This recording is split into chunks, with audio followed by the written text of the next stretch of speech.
Hi everyone and welcome to Almost Cancelled. I'm Peter and the drunk ginger over there is Connor. Still drinking, everyone. Yeah, he has to get pissed to watch the show we're about to talk about.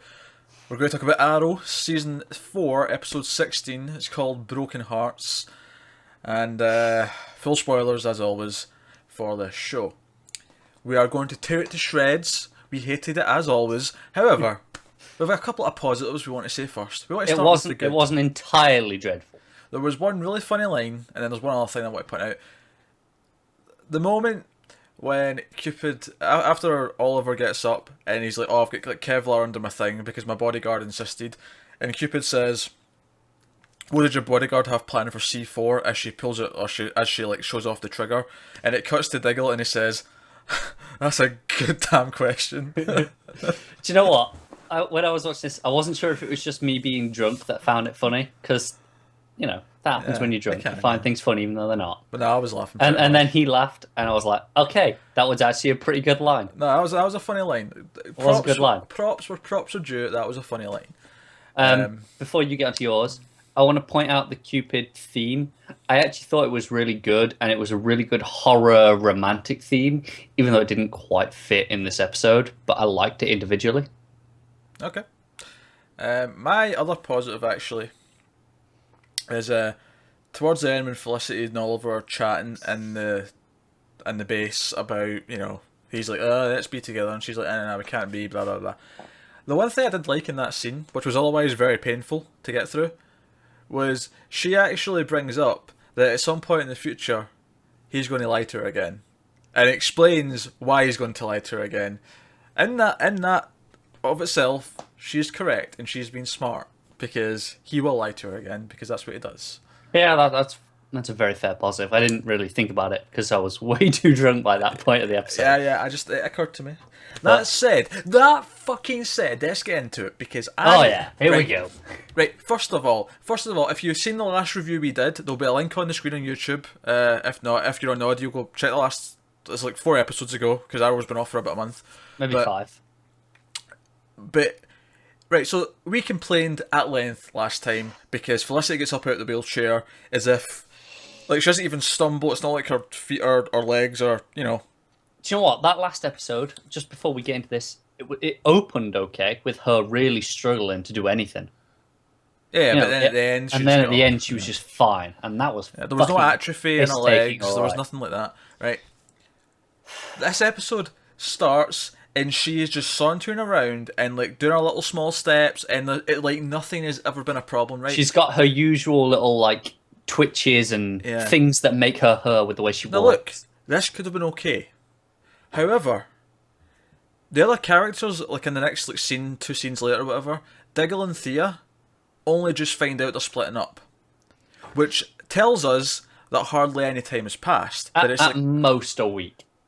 No way they hold that off for a week, more than a week. No, it's probably like 2 days, let's be honest. It's definitely not the month that we've had in real time. No, at most a week, probably a couple of days. So we know there's been no time.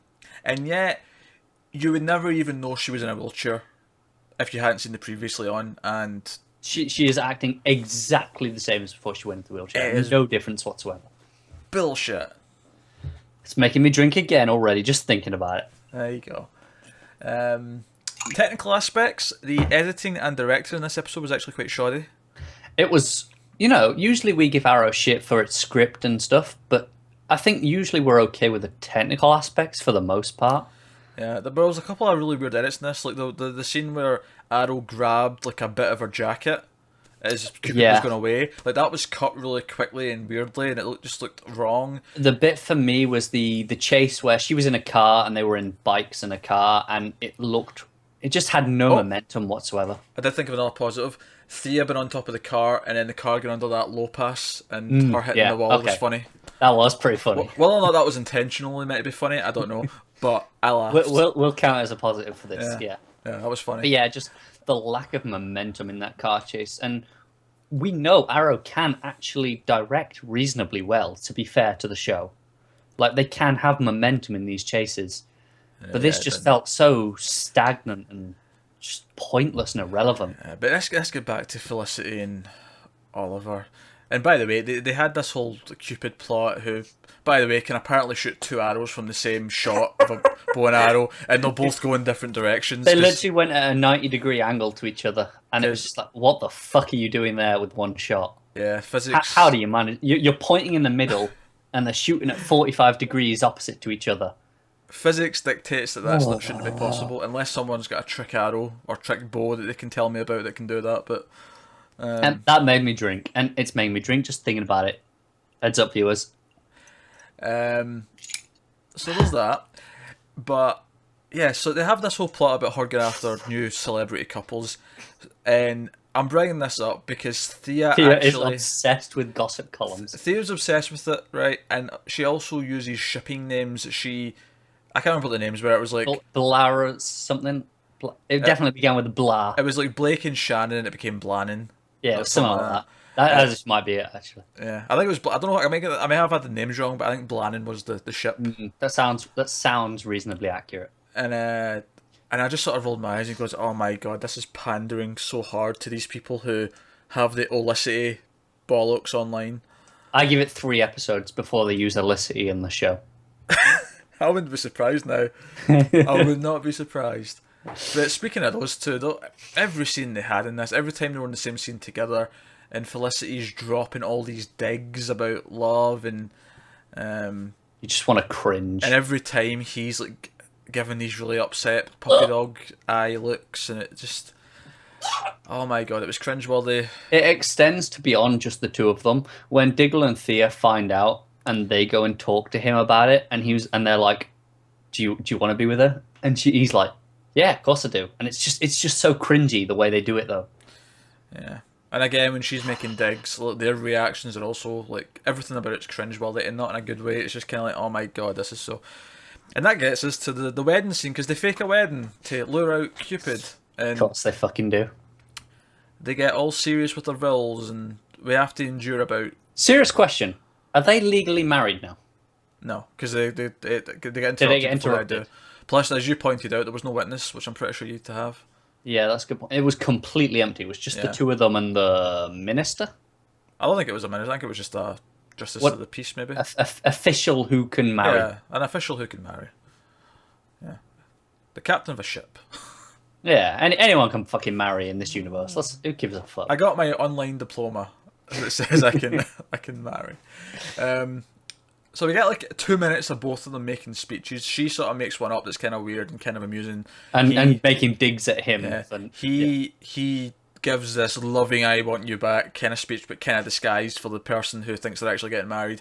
And then when Cupid does show up, we get a massive speech from Felicity about how love is important and grand and blah blah blah blah, and the whole thing, every part of it. Yeah. Just, literally, the one good thing was this is the point where we got that Diggle line.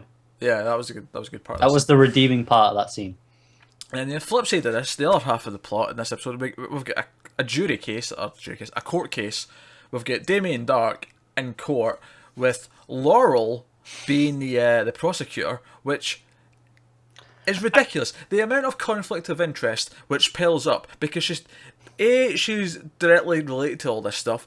B, she starts like questioning all of her friends and family on the stand, and then especially when it gets to her father, and her father's like the key witness who was involved in all this, and even one of his points is that his daughter was threatened. That daughter's the prosecutor. In real fucking life, she would never be the fucking prosecutor. I know. Do you know what? I can buy it at first at the start of the episode because we know she's supposed to be, I think, assistant to the DA.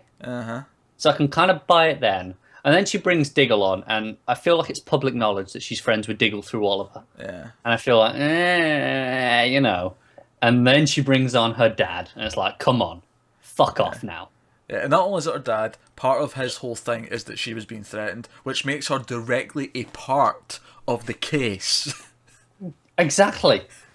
Oh, fuck this show so hard. He's using some fake name. He's something Bender, right? Right? And his lawyer keeps saying, no, he's not Damien Dark, he goes by this name. And then the judge is sort of backing this up and gives them into trouble for using Damien Dark a couple of times. Because they have no evidence, which is a perfectly fair thing to the show.